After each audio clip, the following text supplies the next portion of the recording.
ওয়ালাকাদ আতাইনা লুকমানাল হিকমা।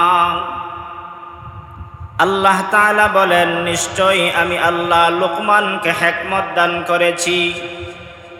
হযরতে লুকমান আলাইহিস সালাতু ওয়াস সালামকে এমন হিকমত, এমন ইলম, জ্ঞান আল্লাহ দান করেছেন। একজন গোলাম বান্দা হওয়ার পরেও আল্লাহ তাআলা তাকে পছন্দ করেছেন।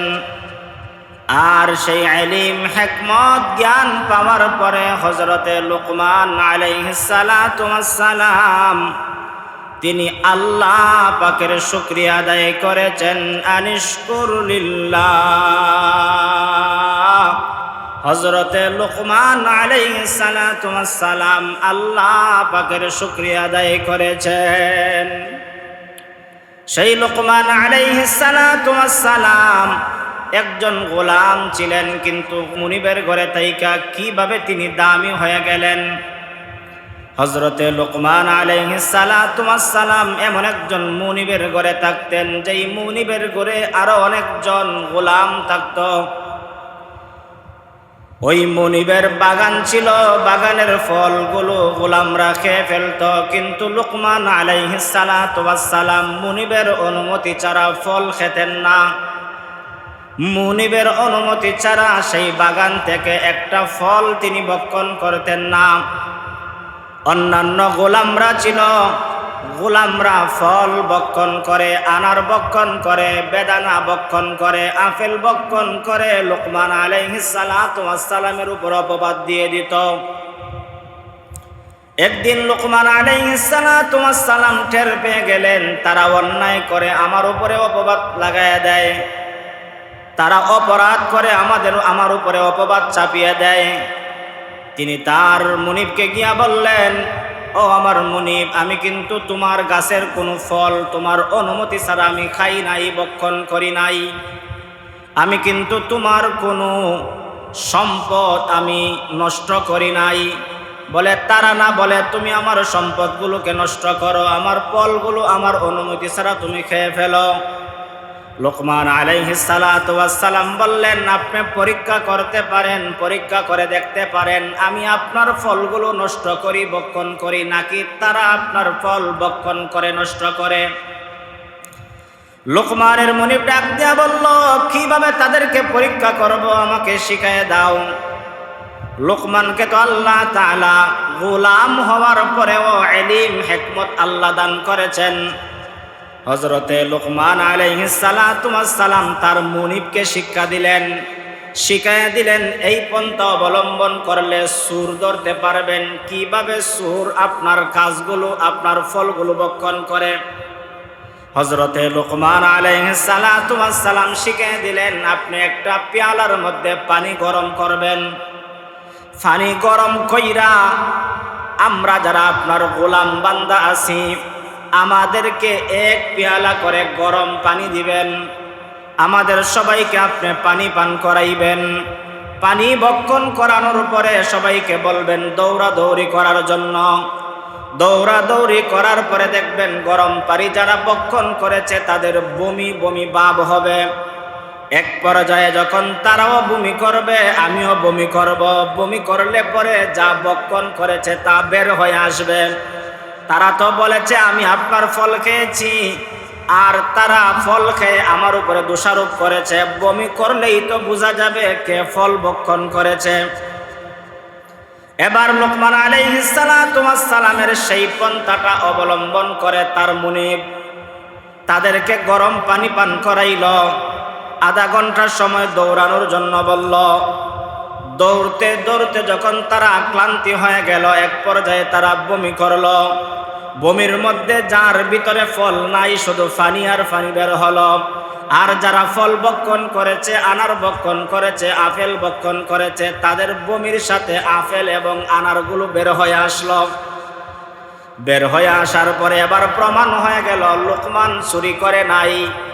লুকমান তার মুনিবের মালগুলোকে নষ্ট করে নাই, অন্য যারা ছিল তারা নষ্ট করেছে। আর লুকমান তার মুনিবের কাছে একজন সত্যবাদী হয়ে গেছে। এজন্য সব গোলাম একরকম হয় না, সব কামলা একরকম হয় না। কেউ চুরি করে, অন্যায় করে, ফাঁকিবাজি করে, আর কেউ ন্যায্য কাজ যা আছে সেগুলো সে সময় মতো সম্পাদন করে। লুকমান বলেন, আমি যদিও তোমার গোলাম, কিন্তু আমার কাজ ডিউটি যা আছে আমি তা করব, পাশাপাশি আমি আমার রব আল্লাহর গোলামি করব, আমার রবের ইবাদত করব। আমার রব আমাকে যা ইলম, জ্ঞান, হিকমত দান করেছেন তা আমি প্রচার প্রসার করব।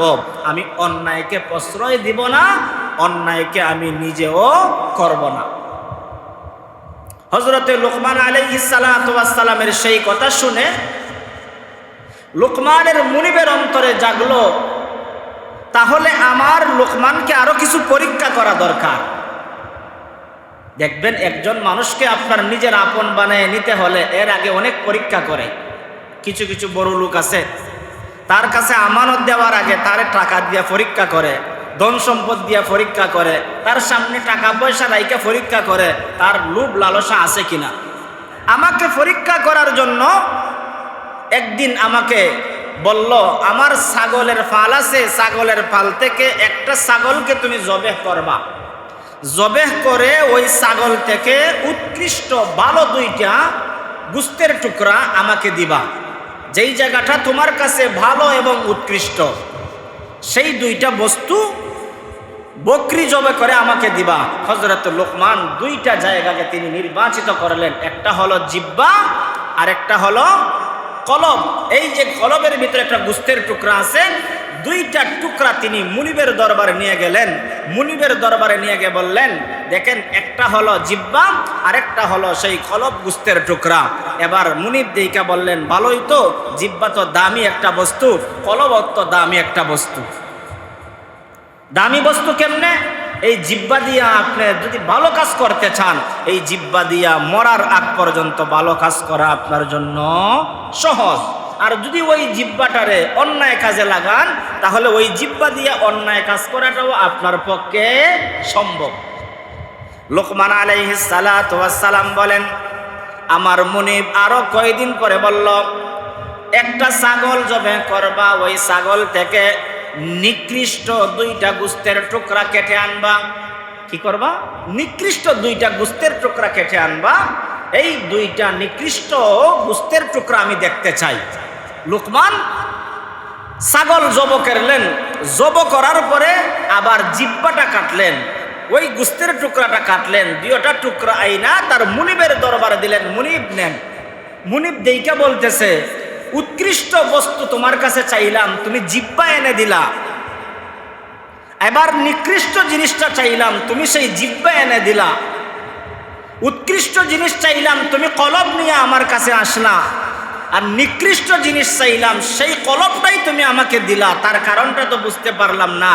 ইতিপূর্বে আমি তোমাকে জ্ঞানী মনে করেছিলাম, এখনের কর্মকাণ্ডে তো বোঝা যায় তুমি তেমন বেশি জ্ঞানী না। এবার লুকমানকে আল্লাহ ওয়ালাকাদ আতাইনা লুকমান আল হিকমা, আল্লাহ যে লুকমান আলাইহিস সালাতু ওয়াস সালামকে হিকমত ইলম দিয়েছিলেন, লুকমান আলাইহিস সালাতু ওয়াস সালাম জবাব দিলেন, ও আমার মুনিব শোনো, এই জিহ্বাটাই উৎকৃষ্ট, আবার ওই জিহ্বাটাই সবচাইতে বড় নিকৃষ্ট। জিহ্বা দিয়া ভালো কাজ করা যায়, জিহ্বা দিয়া খারাপ কাজও করা যায়। ও মুনিব শুনো, ওই কলব দিয়া ভালো কাজ করা যায়, আবার ওই কলব দিয়া আবার অন্যায় অপরাধ কাজও করা যায়। বলুন তো দেখি, যেই মানুষটা আকার আকৃতিতে হাত পা চক্ষু অঙ্গ প্রত্যঙ্গ সব কিছু ভালো, এমন সুঠাম দেহের অধিকারী ব্যক্তিটাও নামাজি না, আবার একই হাত পা অঙ্গ প্রত্যঙ্গ চক্ষু সব কিছু আছে, ওই ব্যক্তিটা আবার নামাজি হয়। একই হাত, তারও দুইটা হাত, আপনারও দুইটা হাত, আপনি হলেন নামাজি, তারও দুইটা হাত আছে, তারও দুইটা পা আছে, সে হয়ে গেল বেনামাজি। তার মানে বোঝা গেল তার 3.5 হাত বডির ভিতরে ওই দুইটা জিনিস নষ্ট নিকৃষ্ট হয়ে গেছে, সেজন্য তাকে ভালো কাজের দিকে আনতে পারে। যেমন আল্লাহর পয়গম্বর হাদিসের মধ্যে বলেছেন না, আলা ইন্না ফিল জাসাদি মুদগা ইযা সালুহাত সালুহাল জাসাদু কুল্লু ওয়া ইযা ফাসাদাত ফাসাদাল জাসাদু কুল্লু আলা ওয়াহিয়াল কলব। আল্লাহর পয়গম্বর বলেন প্রত্যেকটা মানুষের শরীরের মধ্যে একটা গোশতের পিণ্ড আছে, গোশতের টুকরা আছে। এই গোশতের টুকরা যার ভালো তার সারা শরীর ভালো, আর এই গোশতের টুকরা যার নষ্ট তার সারাটা শরীর নষ্ট। ও আমার মুসল্লি ভাইয়েরা, আমি ওই কথাটা বুঝাইতে চাই। আল্লাহর পয়গম্বর মুহাম্মদুর রাসূলুল্লাহ সাল্লাল্লাহু আলাইহি ওয়াসাল্লাম বলেন কোনো মানুষ যদি শারীরিক রোগে মারা যায়, শারীরিক রোগ বলতে জ্বরে মারা গেল, ক্যান্সারে মারা গেল, অথবা অন্য কোনো রোগে মারা গেল, এমন রোগ হয়েছে যেই রোগ আল্লাহ তাআলা দিয়েছেন ওয়াইদা মারিদতু ফাহুয়া ইয়াশফিন, রোগ দেওয়ার মালিক আল্লাহ, রোগ থেকে শিফা দেওয়ার মালিক কে? আল্লাহ। ওই রোগে যদি কেউ মারা যায়, আল্লাহর পয়গম্বর বলেন এমন কিছু রোগ আছে যেই রোগের কারণে যদি মারা যায় আল্লাহ তাকে শহীদি মর্যাদা দান করবেন। কিন্তু কলবের রোগ এমন রোগ যেই রোগটা কলবটা নষ্ট করে ফেলেছ, জিন্দেগি নষ্ট করে ফেলেছ। ওই কলবের মধ্যে কুফরি আছে, ওই কলবের মধ্যে শিরিক আছে, ওই কলবের মধ্যে নাফরমানি আছে, ওই কলবের মধ্যে শিরিক কুফরি নিয়ে যদি মারা যাও, দুনিয়ার ডাক্তারের চাইতে আল্লাহর দরবারে যেই ডাক্তার রয়েছেন ওই আল্লাহ তাআলা কুফরি নামক কলবটাকে আল্লাহ গ্রহণ করবেন না। ওই কুফরিওয়ালা লোকটা মারা গেলে তার দুনিয়াও ধ্বংস, আখিরাতও ধ্বংস। এমন জীবন আমরা গঠন করতে চাই না। এজন্য দুনিয়ার যে শারীরিক রোগ আছে ওই রোগে মারা গেলে হয়তো আল্লাহ তাআলা আমাকে মাফ করে জান্নাত দিতে পারেন, কিন্তু কুফরির রোগ, শিরিকের রোগ, নাফরমানির রোগ নিয়ে যদি কেউ মারা যায় সে কোনোদিন জান্নাতে যেতে পারবে না। সেই কথাটাই লুকমান আলাইহিস সালাতু ওয়াস সালাম বলেন আমাকে আমার আল্লাহ ইলম হিকমত দান করেছেন। এই ইলম হিকমত পেয়ে আমি লুকমান আমার সন্তানকে নসিহত করেছি, ও আমার কলিজার টুকরা সন্তান, এক নম্বরের নসিহত তুমি সন্তানকে করলাম। তুমি সন্তান যদি সেই নসিহতগুলোকে গ্রহণ করতে পারো তুমি সন্তান দামি হয়ে যাইবা। আর দামি ব্যক্তিটার সম্মান আল্লাহ দুনিয়াতেও রেখেছেন, দামি ব্যক্তির সম্মানটা আখিরাতেও আল্লাহ তাআলা রেখে দিয়েছেন। সুবহানাল্লাহ।